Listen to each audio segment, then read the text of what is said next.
नमस्कार, city live में आप सभी का स्वागत है। मैं हूं प्रशांत झा। संस्कृत में एक श्लोक है कि माता शत्रु पिता बैरी येन बालो न पाठितः न शोभते सभा मध्य हंस मध्य बको यथा। वो माता बच्चे की दुश्मन है, पिता बैरी हैं जो अपने बच्चे को नहीं पढ़ाते हैं। उनके बच्चे जो अशिक्षित हो जाते हैं वो वैसे ही दिखते हैं जैसे हंसों के मध्य बगुला दिखाई पड़ता है। कहने का अर्थ है कि प्राचीन काल में जब हमारे भारत में शिक्षा का इतना बड़ा महत्व दिखाया गया है तो जाहिर तौर पर मौजूदा समय में शिक्षा की भूमिका कितनी बड़ी हो जाती है ये आप अंदाज़ा लगा सकते हैं। आज हमारे साथ धनबाद के शैक्षणिक जगत के जानी मानी शख्सियत डॉक्टर केसी श्रीवास्तव हैं। डॉक्टर केसी श्रीवास्तव सर डीएवी कुलानगर के प्राचार्य के रूप में लंबे समय तक रहे। इस संस्थान को बनाने में इन्हें कोई कसर इन्होंने नहीं छोड़ी। फिलहाल डीएवी ग्रुप के झारखंड जोन एफ के क्षेत्रीय पदाधिकारी के रूप में सेवा दे रहे हैं। दरअसल कोरोना संकट और लॉकडाउन की वजह से हर क्षेत्र, हर सेक्टर प्रभावित हुआ है। शिक्षा जगत भी इससे अछूता नहीं है, लेकिन तकनीक की प्रगति, विज्ञान की उन्नति ने शैक्षणिक जगत को लॉकडाउन की चुनौतियों और परेशानियों से जूझने के लिए कुछ हद तक संभाला है। डॉक्टर केसी श्रीवास्तव सर से आज हम जानेंगे शैक्षणिक जगत की परेशानियां जो लॉकडाउन में हुई हैं, जो उसमें संभावनाएं हैं उस परेशानियों को कम करने में, बच्चों के लिहाजन, अभिभावकों के लिहाजन और शिक्षकों के लिहाजन, और भी बहुत सारी बातें, भावी प्लान और योजनाएं जो शैक्षणिक जगत में चल रही हैं, स्कूली शिक्षा में चल रही हैं। तो आइए जुड़ते हैं सीधे डॉक्टर केसी श्रीवास्तव सर से। सर, सिटी लाइव में बहुत बहुत स्वागत है आपका। धन्यवाद सर। पहली बात सर जानना चाहेंगे कि आपका तो एक लंबा सुदीर्घ अनुभव रहा है। दो बार केंद्रीय मानव संसाधन विकास मंत्री कुमार अर्जुन सिंह, कपिल सिब्बल सर जैसे आप सम्मानित हो चुके हैं। कोई भी पहचान के मोहताज नहीं है। शैक्षणिक जगत के हर विषयों, हर पहलुओं पर आपका विशिष्ट ज्ञान है। सर, लॉकडाउन से शिक्षा जगत को क्या क्या परेशानियां हुई है, इसके बारे में जरा बताएं। देखिए, ये कोई हमारे सिर्फ एक देश की, हमारे भारत देश की ही प्रॉब्लम नहीं है, ये वैश्विक समस्या हो गई। और मैं इस बात को आपके माध्यम से सभी को बताना भी चाहूँगा कि जिस तत्परता से हमारे देश ने इस समस्या से जूझने का, इस समस्या से निपटने का प्रयास किया है, वो बहुत ही सराहनीय है। इतनी बड़ी जनसंख्या और उसको अपने कंटेन कर लेना, इस परेशानियों को, ये बहुत बड़ी बात है। शिक्षा जगत में भी अगर जो आप बात कर रहे हैं, जो परेशानियां आई हैं, बहुत बड़ी परेशानी मैं इसको नहीं मानता हूँ। जब लॉकडाउन हुआ उस समय करीब करीब एग्जामिनेशंस ख़त्म हो रहे थे। सीबीएसई बोर्ड की परीक्षाएं ख़त्म हो गई थीं, होम एग्जामिनेशंस ख़त्म हो गए थे, कापियां चेक हो रही थी, इवैल्यूएशन वर्क सेंटर्स पे चल रहे थे। बहुत सारे सेंटर सीबीएसई बना देती है, उन सेंटर्स पे टीचर्स जाकर के इवैल्यूएशन वर्क कर रहे थे। कुछ ऐसे विषय थे जो कि जिनकी परीक्षाएं बाद में हुई हैं, उनकी कापियां, उनके पेपर्स नहीं चेक हो सके। बाकी सभी के ऑलमोस्ट करीब करीब हो चुके हैं। और कुछ ऐसे विषय हैं जिनकी एग्जामिनेशन अभी सीबीएसई ने लेना है। इसी वजह से लोगों में थोड़ी सी परेशानी है, लोगों में गलतफहमी का एक माहौल है कि रिज़ल्ट कैसे आएगा। रिज़ल्ट आएगा, ये कापियां भी चेक होंगी। लॉकडाउन के जो नियम सरकार ने निर्धारित किए हैं, हमें स्वेच्छा से उनको स्वीकार करके अपने आप को उस योग्य बना करके कि हम उन परेशानियों से किस तरह से निपटेंगे, सीबीएसई के सभी पेपर्स को चेक करना होगा। और समय से न सही लेकिन थोड़ी देर में ही परीक्षा फल आएंगे। कि नॉर्मली 1 अप्रैल या अप्रैल के फर्स्ट वीक में होम एग्जामिनेशंस के रिजल्ट वगैरह डिक्लेयर करके अप्रैल के फर्स्ट वीक में हम कक्षाएं शुरू करते हैं। तो एक तरह से 1 महीने 1.5 महीने हमें देरी हुई है, उसकी भरपाई हो सकती है। कोई ऐसी बात नहीं है कि बहुत बड़ा नुकसान बच्चों का हो गया है। अभिभावकों को बिल्कुल इस बात की चिंता नहीं करनी चाहिए। और जो थोड़ी बहुत कमी हुई है एक महीने की पढ़ाई जो अभी हो रही है, हम लोगों ने निर्देश दिया है सीबीएसई के माध्यम से, हमेशा उन्होंने तत्परता से नोटिसेस जारी किए हैं। डीएवी संस्थान ने विशेष करके, DAV centre for academic excellence एक हमारा कंप्लीट डिपार्टमेंट है दिल्ली में, उन्होंने सभी प्रिंसिपल्स को ये हिदायत दी है, इंस्ट्रक्शंस दिया है कि ऑनलाइन पढ़ाई शुरू की जाए, और सभी स्कूलों में ऑनलाइन पढ़ाई शुरू हो गई है। जहाँ पे कहीं हो सकता है 10% स्कूल ऐसे हों जहाँ पे कि ऑनलाइन की सुविधा न हो, इंटरनेट इफेक्टिव न हो, वहाँ पे एसएमएस के थ्रू होमवर्क दे करके पढ़ाई हो रही है। बच्चे आज के जागरूक हैं, वो हमारे समय वाले आज के बच्चे नहीं रह गए हैं, और न ही अभिभावक हैं, सभी जागरूक हैं।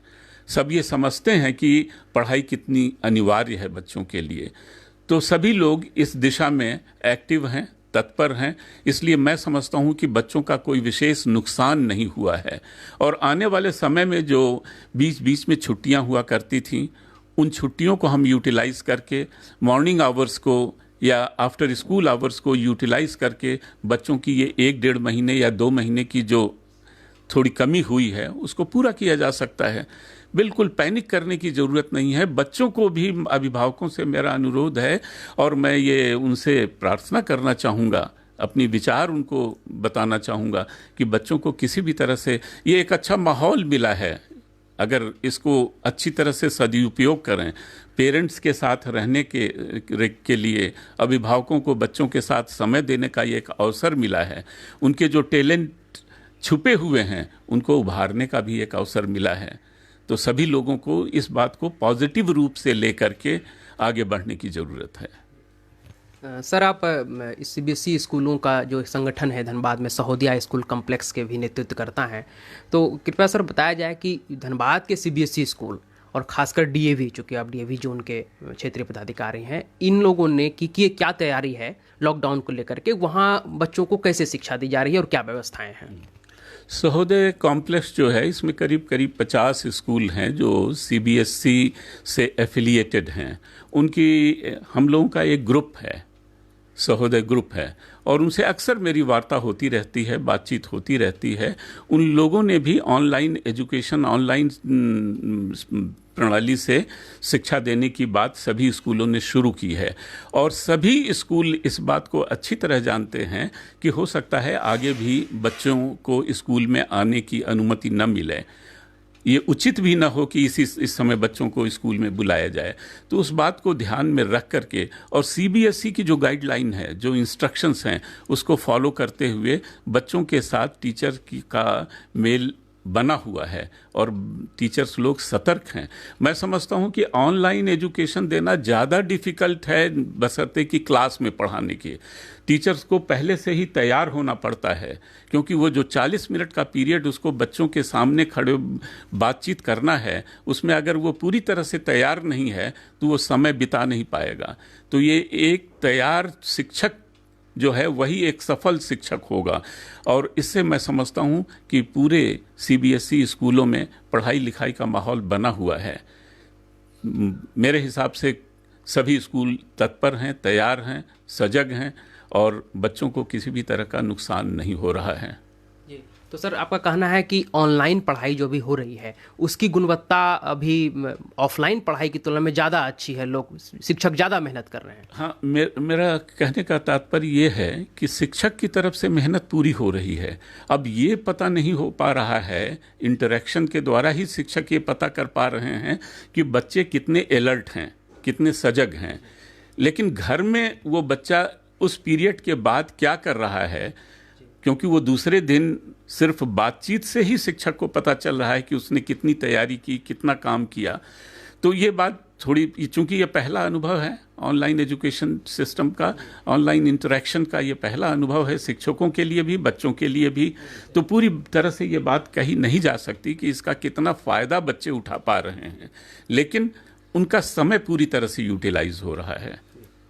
सर, एक बात आ रही है सामने कि लॉकडाउन की अवधि का क्या होगा अभी कुछ निश्चित नहीं है, लेकिन एक चीज़ स्पष्ट है कि स्कूल कॉलेज अभी लंबे समय तक नहीं खुल पाएंगे, जैसा कि प्रधानमंत्री जी ने भी अपने मुख्यमंत्रियों जी के साथ चर्चा में कही थी। ऐसे में सर सेशन का क्या होगा, इस पर क्या प्लानिंग चल रही है? देखिए, अभी सीबीएसई की कोई ऐसी गाइडलाइन या कोई ऐसा इंस्ट्रक्शन, कोई ऐसी नोटिस या पत्र नहीं आया है प्राचार्यों के पास। न ही हम लोगों को इस बात का अभी कोई अनुभव पहले का रहा है और न हम इस बात में कुछ कह पाएंगे।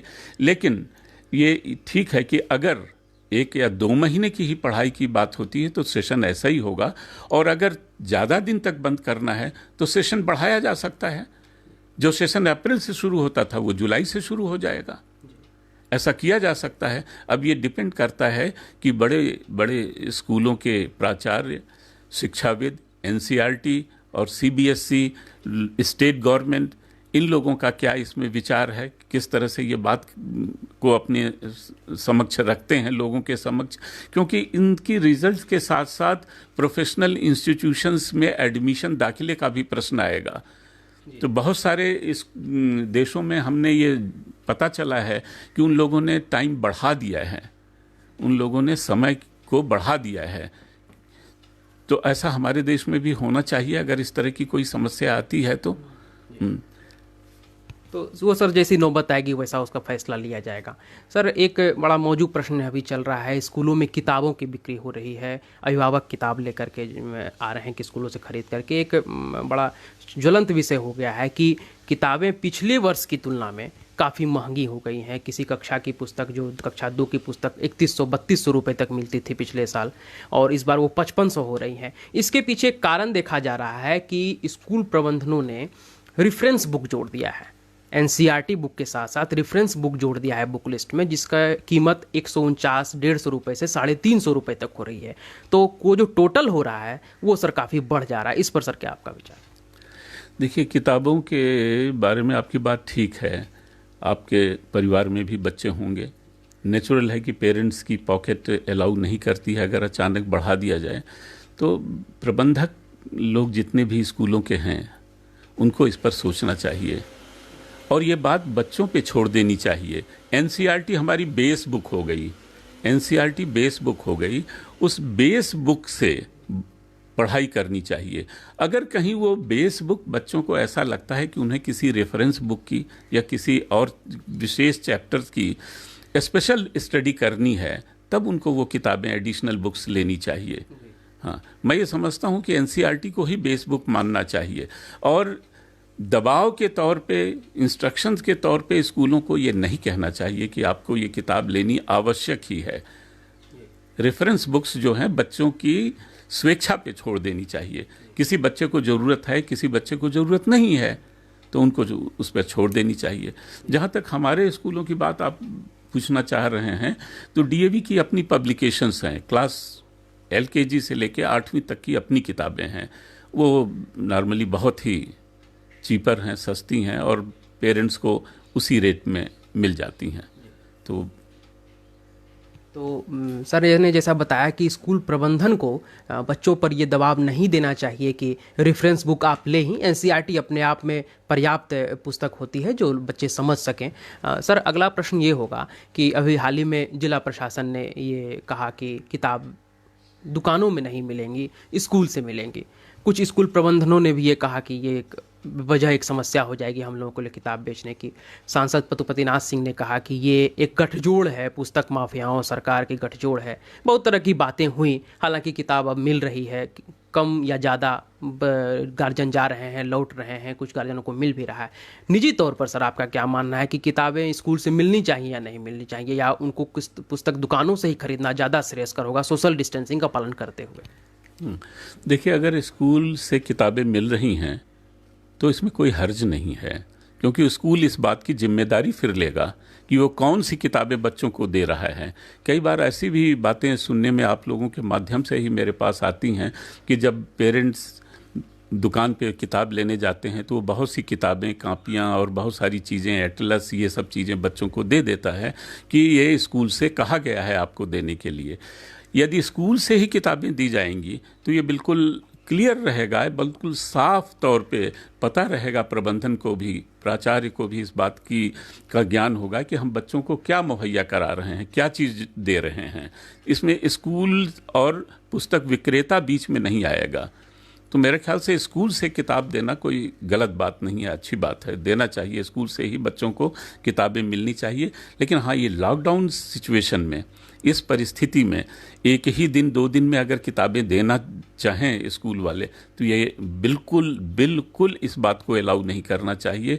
सेक्शन वाइज, क्लास वाइज एक दिन में न सही 10 दिन में किताबें दी जाएं, उसको ध्यान में रख करके ही देना चाहिए। क्योंकि अगर हम स्वस्थ हैं शारीरिक रूप से तभी पढ़ाई कर पाएंगे, अगर हमारा समाज स्वस्थ है तभी हम आगे बढ़ पाएंगे। तो इस बात का ज़रूर, और बहुत ही महत्वपूर्ण बात है ये कि हम अपनी देखरेख अपने आप करें। बिल्कुल, हेल्थ इज वेल्थ कहा जाता है सर, तो स्वास्थ्य पहले है, शिक्षा बाद में है। एक बहुत बड़ा और भी ज्वलंत प्रश्न चल रहा है सर कि निजी स्कूलों में, प्राइवेट स्कूलों में फ़ीस का क्या होगा। सरकार का निर्देश है कि आप नहीं लीजिए, कमेटी बनाई गई है और उसमें एक जो नई बात आई है कि उसमें कहा गया है कि मार्च से मई तक की फ़ीस आप मत लीजिए। और अपने ही डीएवी की बात करें तो क्षेत्रीय सहायक क्षेत्रीय पदाधिकारी ए के पांडे जी का एक बयान आया था कि पुस्तक मिलने से पहले हम लोग निर्देश दे रहे हैं कि पिछले सेशन की फ़ीस अभिभावक उसको जमा करा दें, उसके बाद ही हम पुस्तक दे सकेंगे। तो पिछला सेशन तो मार्च में कंप्लीट होता है, यानी मार्च तक की फ़ीस स्कूल मांग रहा है और सरकार का निर्देश है कि मार्च से मई तक का अभी फिलहाल आप नहीं लें, हम कमेटी बनाते हैं, फिर जैसा होगा निर्देश उस तरह से दिया जाएगा। तो अब सर ये कन्फ्यूजन हो गया कि जो मार्च की फीस जमा कर चुके हैं या जो नहीं जमा किए हैं, अब करना क्या है। अभिभावकों के लिए सर आपका क्या कहना होगा? देखिए, सेशन तो हमारा ख़त्म हो गया मार्च तक ही, मार्च तक ख़त्म हो गया और मार्च तक मैं समझता हूँ कि बहुत कोई परेशानी नहीं थी। किताबें सब उपलब्ध हैं, बच्चों को किताबें मिलनी चाहिए। सरकार इस विषय में क्या निर्णय लेगी, लेकिन कई बार मेरे व्हाट्सएप पे आता रहता है कि हाई कोर्ट ने भी ये कहा है कि फीस न लेने से, क्योंकि समाज में तो शिक्षक भी समाज का ही अंग है, उसका भी परिवार है। कई मैंने ऐसे शिक्षक हम जानते हैं, हमारे ही संस्था में काम करते हैं, जो बहुत दूर दूर से आए हुए हैं और यहाँ रह कर के शिक्षण का कार्य करते हैं, तो वो भी तो समाज के अंग हैं। स्कूलों पे इतना भार दे देना कि नहीं 3 महीने की फीस ही वेव कर दिया जाए, ये सरकार को इस पर समझना चाहिए। ठीक है, लॉकडाउन पोजीशन में बस नहीं चल रही है तो बस की फीस न लें, किसी तरह से एडजस्ट करें।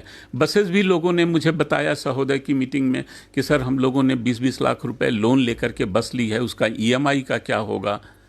तो 1 महीने के लिए हमने कहा कि आप लोग इसको बर्दाश्त कीजिए, 1 महीने बाद दीजिएगा, लेकिन फीस न देना, ये मैं समझता हूँ कि, और वो भी पब्लिक स्कूलों में फीस न देना। पब्लिक स्कूलों में तो 60-70% पेरेंट्स ऐसे हैं जो सक्षम हैं, जिनको कहने की भी ज़रूरत नहीं पड़ती कि आप फीस दीजिए। वो इस बात को बुरा समझते हैं अगर उनके बच्चों को कभी रिमाइंड किया जाता है कि तुम्हारे पेरेंट ने फीस नहीं दिया। तो बहुत सारे पेरेंट्स ऐसे आते हैं कि सर बच्चों को ये कहने की क्या ज़रूरत है, आप हमारे व्हाट्सएप पे मैसेज कर दीजिए, फीस आ जाएगी। तो सरकार से मेरा निवेदन ये होगा कि कोई निर्णय लेने से पहले ये ज़रूर सोचें कि छोटे बड़े स्कूल जितने भी हैं वहाँ पे शिक्षकों का रहना आवश्यक है। अगर वो शिक्षक ही बेचारा असंतुष्ट है तो आगे की भावी रणनीति हम क्या बनाएंगे पढ़ाई की। तो मेरा तो निवेदन यही है कि ये फीस वाली जो समस्या है, फीस मिलनी चाहिए, देना चाहिए, देर सवेर दें। जो 3 महीने की फीस स्कूल एक साथ एडमिशन के समय लेते थे वो न लें, 1 महीने की फीस लें। जो एनुअल चार्जेस हैं वो 4 भाग में बांट दें, पेरेंट्स की सुविधा अनुसार लें, लेकिन पूरी तरह से फीस न देना तो फिर इससे समस्या शिक्षकों पे आएगी, स्कूल के विस्तार पे आएगी, एक्सपेंशन पे आएगी, स्कूल की पढ़ाई लिखाई पे इसका असर पड़ेगा। सर, जब से ये चर्चा उठी है कि निजी स्कूलों को फीस नहीं लेना चाहिए, शिक्षा मंत्री हैं जगन्नाथ महतो, उनका एक बयान आया, फिर जैक का एक पत्र आया सभी प्राइवेट स्कूलों को, डीसी अमित कुमार धनबाद के, जो उन्होंने एक अनुरोध पत्र जारी किया। तो जैसे ही हम लोग सिटी लाइव पर उसको डालते हैं कि ऐसे ऐसे ये गतिविधियाँ हुई हैं, तो उधर से कई सारे शिक्षकों का फ़ोन आता है या मैसेज आता है, वो आशंकित हो उठे हैं कि ठीक अगर फीस नहीं लिया जाएगा तो फिर क्या होगा, फीस नहीं लिया जाएगा तो हम लोगों की सैलरी क्या होगा, काफ़ी प्रश्न होते हैं। तो वो लोग भी काफ़ी डरे हुए हैं, सहमे हुए हैं। तो सर उनको एक आश्वस्त करने वाला एक जवाब अगर आप दे दें ताकि उनको कोई घबराहट ना हो तो ये बेहतर होगा। देखिए, सारे स्कूलों की बात तो मैं नहीं कह सकता हूं, लेकिन ये आवश्यक है कि शिक्षकों को उनका वेतन मिलना चाहिए। अगर स्कूलों के पास पूरा फीस नहीं आया है, अगर कम फीस आई है, तो भी आधी तनख्वाह या जितना भी हो सके, जो प्रबंधन ठीक समझता है, शिक्षकों के अकाउंट में पैसा जाना चाहिए। क्योंकि अगर उनके पास मासिक वेतन नहीं जाएगा तो निश्चित रूप से वो लोग परेशान होंगे। तो मेरा अनुरोध भी होगा, मेरी अपील भी सरकार से, गवर्नमेंट से होगी आपके माध्यम से, कि आप लोग भी सरकार को ये बताएं कि शिक्षक हमारा ही अंग है, इस समाज का ही अंग है। अगर इतने दिनों की फीस बच्चे नहीं देंगे तो पठन पाठन में हम उनके साथ अन्याय करेंगे। ये उचित नहीं मैं समझता हूँ। सर एक धनबाद में अपना विश्वविद्यालय है, विनोद बिहारी महतो कोयलांचल विश्वविद्यालय। विश्वविद्यालय की ओर से घर बैठे विद्यार्थियों के लिए ऑनलाइन प्रतियोगिता शुरू की गई है। क्या डीएवी ग्रुप या अन्य सहोदया स्कूल कॉम्प्लेक्स के जो सदस्य हैं, सर आपको लगता है कि इन स्कूलों में भी एक ऑनलाइन प्रतियोगिता की शुरुआत होनी चाहिए ताकि बच्चों में प्रतिस्पर्धी गुण का विकास हो सके और घर बैठे उनका एक नई जानकारी, नई चीज़ें सीखने का एक अवसर मिल सके? ये तो बहुत अच्छी बात है सर। बहुत सारे स्कूलों ने बहुत सारे कॉम्पिटिशन्स शुरू किए हैं और उनका रिजल्ट भी मेरे पास आता है, सहोदय ग्रुप से भी आता है। सहोदय के बहुत सारे स्कूलों ने ये प्रतिस्पर्धा शुरू की है। ऑनलाइन इवैल्यूएशन भी शुरू हुआ है। मैं बहुत सारी कापियाँ आपको दिखा सकता हूँ, मेरे सेल फोन में है। कापियाँ चेक हुई हैं और चेक करके बच्चों को बताया जा रहा है कि यहाँ पे आपने त्रुटि की है, यहाँ तुम्हारी गलती है, इसको सुधारो। चित्रकला के बहुत सारे ऑनलाइन कॉम्पिटिशन्स हुए हैं जिनका रिजल्ट आ रहा है, लोग शेयर कर रहे हैं एक दूसरे से। तो ये बहुत अच्छा पहल है और ऐसे अगर धीरे धीरे सारे स्कूल इनमें भाग लें तो निश्चय रूप से बच्चों को भी फ़ायदा होगा और जागरूकता भी बढ़ेगी। ऑनलाइन पढ़ाई की जो वास्तविक लाभ है वो मिलना शुरू हो जाएगा। सर हमारे दर्शक हैं ज्योति चौधरी और नरेंद्र कुमार, इनका कहना है कि सर मासिक फ़ीस तो लिया जाए, क्योंकि मासिक फ़ीस से शिक्षकों का पेमेंट किया जाता है, बहुत सारे स्कूल के खर्च भी होते हैं। लेकिन जो एनुअल फ़ीस है तो वो एनुअल फ़ीस या रीएडमिशन फ़ीस में अगर राहत दी जाए तो वो बेहतर होगा अभिभावकों के लिए। देखिए, ये अकेले मेरे कहने का या मेरे कहने की बात नहीं होगी, मैं इसमें कोई डिसीज़न नहीं ले सकता हूँ। उनकी बात बिल्कुल ठीक है कि मासिक फ़ीस तो लेना ही चाहिए। एनुअल फ़ीस के बारे में मेरी अपील ये थी, मेरी रिक्वेस्ट मेरे स्कूल से थी, प्रबंधकों से थी कि वो एनुअल फ़ीस अप्रैल के महीने में जो लेते थे वो न ले करके उसको 2 या 3 से 4 भाग में या अभिभावकों की सहूलियत के हिसाब से लें। सर ये अभी 24 घंटे का समय अभिभावक बच्चों को दे सकते हैं। कई बार ऐसा होता है आम तौर पर कि कई पिता बच्चों को समय नहीं दे पाते हैं, जिस समय वो घर में रहते हैं बच्चे नहीं, बच्चे घर में रहे वो घर में नहीं। तो ये 24 घंटे का जो समय माता पिता और बच्चे एक साथ बिता रहे हैं, इसमें सर आपके हिसाब से क्या ऐसा हो जा कि वो क्रिएटिविटी कुछ बच्चों की बढ़े और अभिभावकों के लिहाजन भी बच्चों को कुछ गुण भर सके? जिस तरह का आपने सर एक लेख भी लिखा था, एक दैनिक पत्र में वो आया था, तो सर उस पर जरा बताया जाए। ये बहुत अच्छा समय मिला है। अगर पॉजिटिव रूप से देखा जाए तो बहुत सारे पेरेंट्स ऐसे हैं, बहुत सारे बच्चों के पिता ऐसे हैं कि जो बच्चों के साथ मिल ही नहीं पाते। जब बच्चा स्कूल चला जाता है तो पेरेंट्स घर में सोया रहता है और जब बच्चा लौट के आता है तो वो ऑफिस में है, तो समय नहीं मिल पाता पेरेंट्स को। बहुत बिजी लाइफ है आजकल की, लेकिन आज समय मिला है पेरेंट्स को। मैंने बहुत सारे बच्चों को देखा है, मेरे से शेयर करते हैं, बहुत सारे बच्चों ने मुझे कविताएं भेजी हैं कि वो कविता लिख रहे हैं। बहुत सारे बच्चों ने स्टार ट्रैक पे गाने गा गा के मुझे भेजे हैं कि सर मैं इतना सुंदर गाना गा लेता हूँ, आपको मैं सुना नहीं पाया, मुझे अवसर नहीं मिला स्कूल में, मुझे सर ने गाने का मौका नहीं दिया। तो वो जो उनके अंदर छिपा हुआ टैलेंट है, अगर पेरेंट्स पहचानें, जैसे ड्राइंग का, चित्रकला करने का, स्कल्पचर करने का, कोई एक्टिविटी करने का, बहुत सारे माइंड एक्टिविटी हैं, मैथमेटिकल एप्टीट्यूड के बहुत सारे टेस्ट हैं जो कि आजकल ऑनलाइन अवेलेबल हैं। टाटा एज क्लासेस में आप देखिए, टाटा एज क्लासेस ने बहुत माइंड गेम्स भेजे हैं हमारे पास, लोगों के पास उपलब्ध हैं ये ऐप्स में। तो बच्चों के लिए क्रिएटिविटी के द्वारा कुछ सीखने का मौका यहाँ पे मिलने का ये अवसर है, इसको अवसर समझ करके प्रयोग किया जाए, उपयोग किया जाए इस समय को, तो मैं समझता हूँ कि जो लोगों के मानसिक रूप से जो थकावट महसूस हो रही है कि हम कैद हो गए हैं, बंद हो गए हैं, ये ऐसा नहीं महसूस करेंगे, बल्कि वो अपने आप को एनर्जेटिक महसूस करेंगे कि आज मैंने ये काम किया और कल मैं इसको ट्राई करता हूँ, इससे बेहतर करने की कोशिश करता हूँ। तो ये समय का सदुपयोग अच्छी तरह से होगा। सर, एक दर्शक हैं हमारी पूजा सिंह, वो कह रही हैं कि 10वीं और 12वीं कक्षा के रिजल्ट का क्या होगा, क्या जनरल प्रमोशन मिलेगा? इसके बारे में सर अगर कुछ प्रकाश डाल सकें तो। ऐसा जनरल प्रमोशन की अभी तक सीबीएसई ने ऐसी कोई बात नहीं की है। कॉपियाँ आपको मैंने पहले ही बताया कि सारी करीब करीब चेक हो गई हैं।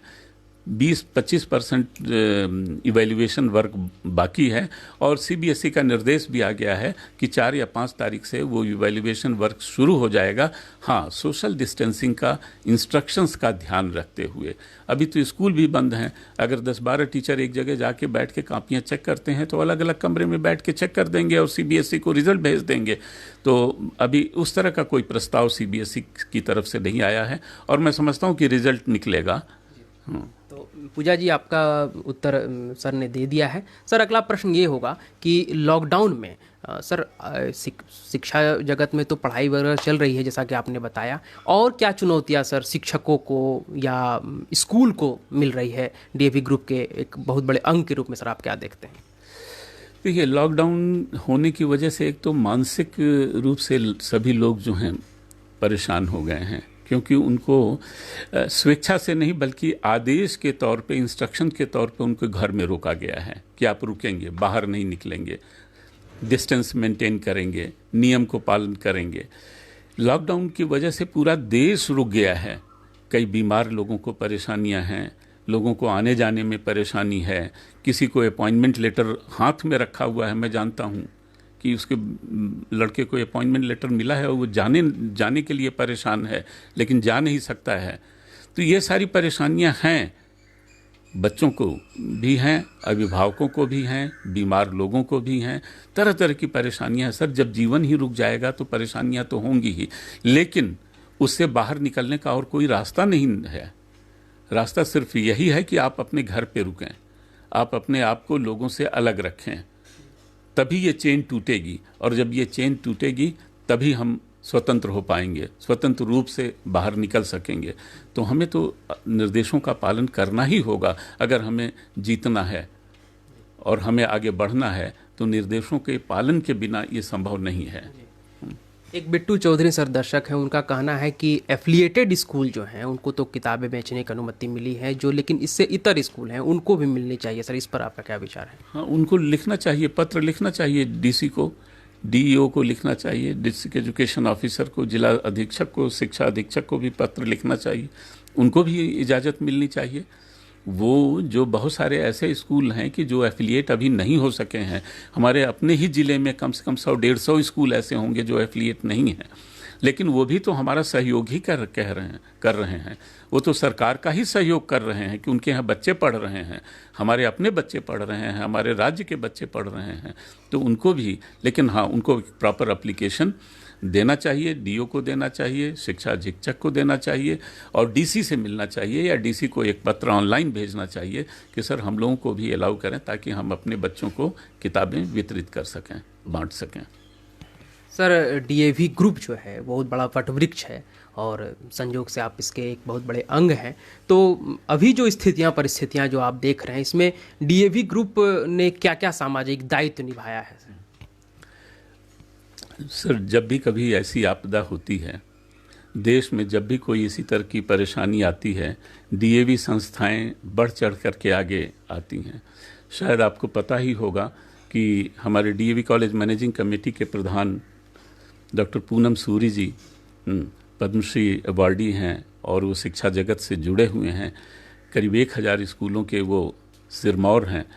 जब भी कभी ऐसा हुआ है, उन्होंने सभी लोगों से कहा है कि सभी लोग इसमें अपनी आहुति दें, मदद करें। और डीएवी संस्था ने 5 करोड़ रुपए प्रधानमंत्री राहत कोष में जमा किया है। और भी आगे जैसी ज़रूरत होगी, उनका जैसा निर्देश होगा, डीएवी संस्थाएं करेंगी। जब भी कभी भूकंप आया है, बाढ़ आई है या किसी भी तरह की कोई आपदा आई है, डीएवी संस्थाएं आगे बढ़ चढ़ के काम करती हैं। तो मैं समझता हूं कि डीएवी सिर्फ पढ़ाई लिखाई की ही बात नहीं, ये सामाजिक दायित्व निभाने में भी किसी से कम नहीं है। डीएवी संस्थाओं ने हमेशा ये, उनका पत्र भी इस तरह का आया है कि कभी स्कूलों की ज़रूरत हो तो सरकार की आप मदद करें। स्कूलों के आसपास जो लोग रहते हैं उनको किसी तरह की अगर ज़रूरत है और अगर स्कूल उसकी मदद कर सकता है तो स्कूल को करना चाहिए। ऐसा इंस्ट्रक्शन हम लोगों को स्कूलों में आया हुआ है। तो डीएवी संस्थाएं तत्पर हैं इस काम के लिए। आपके माध्यम से अगर कभी ऐसी कोई ज़रूरत है, अगर आप समझते हैं कि स्कूल को इसमें मदद करनी चाहिए, आगे आना चाहिए, तो आप भी हमें बताएं। हम ज़रूर अपने प्रिंसिपल्स को दिशा निर्देश देंगे। सर, एक अभी भी आप बहुत बड़े ओहदे पर हैं, काफ़ी जिम्मेवारियां आपने निभाई रिटायरमेंट से पहले। लॉकडाउन में आपकी दिनचर्या क्या है सर? हाँ, मेरी दिनचर्या तो मैं भी ये महसूस करता हूँ कि मैं बंधा हुआ हूँ, लेकिन मैं अपने बहुत पुराने मित्रों से कई से जुड़ चुका हूँ। इस बीच में मैं अपने पुराने जहाँ पे मैंने काम किया, सैनिक स्कूल के एक दो मित्रों से जुड़ा हुआ हूँ। उसके पहले एक चंडीगढ़ में था तो वहाँ चंडीगढ़ के एक प्राचार्य हैं, उनसे जुड़ा हुआ हूँ। ऑनलाइन उनसे हमारी वार्ता होती रहती है। बहुत सारी मटेरियल वो भेजते रहते हैं जिनको मैं पढ़ करके अपना समय बिता रहा हूँ। अभी मैं ईरानियन रिवॉल्यूशन पे बातचीत चल रहा था, पढ़ रहा था कि अमेरिका किस तरह से ईरान देश में किस तरह से उनको परेशानियों का सामना करना पड़ रहा है और क्या फैक्ट हैं, उस विषय पे हमारी बातचीत उनसे होती रहती है। और इधर मैंने रामचरितमानस निकाला है तो उत्तरकांड पढ़ रहा हूँ। तो सर, विद्यार्थियों और अभिभावकों के लिए अभी की स्थिति में आपका क्या मैसेज होगा? विद्यार्थियों से मेरा आग्रह होगा, निवेदन होगा, और बच्चों आपसे मेरी ये अपील है कि इस समय को अच्छा समय समझें। ऐसा समझो कि ये समय आपको एक सुअवसर के रूप में मिला है, ताकि पूरे दिन आप अपने माता पिता के साथ हैं, अपने परिवार के साथ हैं। इसको अच्छी तरह से यूटिलाइज, तुम्हें घर में रह कर के जो तुम्हारी इच्छा है करने की, जब स्कूल खुला रहता है तो वो काम तुम नहीं कर पाते हो, वो सारा काम करो, वो अपने मन की इच्छाएं पूरी करो, जो तुम्हारी क्रिएटिविटी है उसको बाहर निकालो, ताकि जब स्कूल खुले तो तुम अपने दोस्तों से इस बात को शेयर कर सको कि देखो, हम जब घर पे थे तो हमने ये चीज़ें, अच्छी बातें हमने की और अच्छी बातें सीखी, और उनसे भी तुमको जानकारी मिले। अभिभावकों से भी मेरा यही निवेदन है कि बच्चों को समय दें। ये एक अच्छा अवसर है कि अपने बच्चे के साथ बैठें। पेरेंट्स का जो दायित्व है वो कहीं कम रह गया हो तो उसको इन दिनों में उसकी भरपाई करें, और आगे उन बच्चों से क्या उनकी अपेक्षाएं हैं, उन अपेक्षाओं के लिए उनका क्या जिम्मेदारी बनती है, उनकी जिम्मेदारी क्या बनती है, वो कहाँ तक अपने बच्चों के साथ अपनी बात को आगे बढ़ा पाते हैं, उनका सहयोग कर पाते हैं, इस बात को वो देखें। टीचर्स साहबान जो हैं, हमारे शिक्षक जो हैं, मैं उनका बहुत ही आदर करता हूँ, और बहुत सारे टीचर्स मेरे से दिल से जुड़े हुए हैं, मन से जुड़े हुए हैं। उनसे मैं अक्सर शेयर करता रहता हूँ कि देखो, स्कूल बढ़ना चाहिए, आगे बढ़ना चाहिए, बच्चों को आगे बढ़ना चाहिए। तुम लोग इस जो ये समय मिला है इसका सदुपयोग करो, और जब स्कूल खुले तो बच्चों को ये महसूस होना चाहिए कि तुम उनके साथ इन दिनों में पूरी तरह से जुड़े रहे। ऐसा नहीं था कि स्कूल बंद था, उनको यही महसूस होना चाहिए आपके पढ़ाई लिखाई से कि आप उनके साथ इस तरह से जुड़े हैं जैसे कि कक्षाएं चल रही हैं। सर, आपका भी बहुत लंबा समय रहा है, इस क्षेत्र में अनुभव रहा है। धनबाद में, खासकर धनबाद में, कोई कसक आपकी जो आप सोच रहे हो कि ये शिक्षण जगत में होना चाहिए, शैक्षणिक जगत में होना चाहिए, वो नहीं हो पाया अभी तक, ये होता तो अच्छा होता, कोई कसक आपके मन में हो? मैं बहुत दिनों से मेरे मन में ये बात थी, डीएवी से भी मैंने बात की कि यहाँ पर हायर एजुकेशन का डीएवी का एक कॉलेज होना चाहिए। हम लोगों ने प्रयास भी किया था रांची में स्टार्ट करने का, लेकिन वो बात अभी तक पूरी नहीं हो पाई। अगर भविष्य में कभी ऐसा हो सका कि डीएवी का एक बहुत बड़ा कॉलेज या यूनिवर्सिटी यहाँ बन सके, अगर सरकार का सहयोग हो सका, तो ये इस एरिया के लिए, इस राज्य के लिए बहुत बड़ी उपलब्धि होगी और बच्चों को इससे लाभ होगा, बहुत लाभ होगा। निश्चित रूप से सर, आपका कहना सही है। और सर, चलते चलते एक अंतिम में एक सवाल कि आम जनता को सिटी लाइव के माध्यम से क्या संदेश देना चाहेंगे? आप सबको हमारा बहुत बहुत नमस्कार। और मैं आपसे एक निवेदन करना चाहूँगा कि ये जो समय आया है, ये जो आपदा का समय है, तकलीफ़ का समय है, दुख का समय आया हुआ है, ये पूरा विश्व इसमें जकड़ गया है। पूरे विश्व को इससे परेशानियां झेलनी पड़ रही हैं। हम भाग्यशाली हैं। हम एक तरह से अपने आप को बहुत ही भाग्यशाली समझते हैं कि हमारा देश अभी तक उस तरह से बचा हुआ है जिस तरह से अमेरिका, जापान, चीन, बहुत सारे, इटली, जो कि बहुत आगे बढ़े हुए देश हैं, उन देशों में भी इससे लड़ने की क्षमता धीरे धीरे खत्म हो रही है। उन्होंने भी हाथ खड़े कर दिए हैं।